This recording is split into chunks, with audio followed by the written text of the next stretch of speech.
Hola a todos, bienvenidos al canal. En el día de hoy les voy a explicar cómo instalar Visual Studio Code en un computador con sistema operativo Windows. Para ello vamos a abrir nuestro navegador de preferencia. En este caso yo tengo Google Chrome. Vamos a buscar Visual Studio Code. Listo. Nos va a aparecer la primera opción, que ya directamente tiene el link para entrar a las descargas. Verifiquen por favor que sea code.visualstudio.com. Luego aquí vamos a seleccionar nuestro sistema operativo, que en este caso es Windows. Esperamos que se complete la descarga. Tan pronto se complete la descarga, su navegador les podrá brindar la opción de darle clic aquí para que el archivo se ejecute.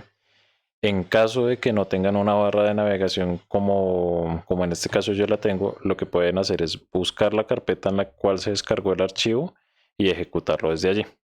En este caso yo lo descargué en el escritorio, entonces pueden darle doble clic para que se inicie.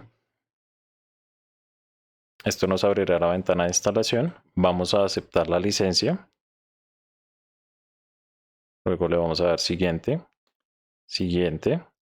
Y por último, si quieren que el icono de inicio del programa quede en el escritorio de su computador, pueden seleccionar la primera opción.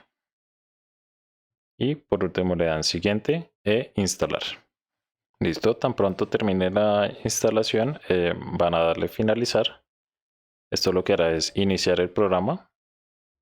Y esto es lo que ya les aparecerá en pantalla. Aquí ya podrán con este botón abrir y seleccionar algún proyecto para comenzar a codificar, o en caso de que no tengan un proyecto, pueden darle file y crear un nuevo archivo, ¿de acuerdo? También, si ya cierran aquí la pestaña, les va a quedar el icono en el escritorio del computador y pueden darle doble clic para abrirlo. Muchísimas gracias por vernos y suscríbanse al canal.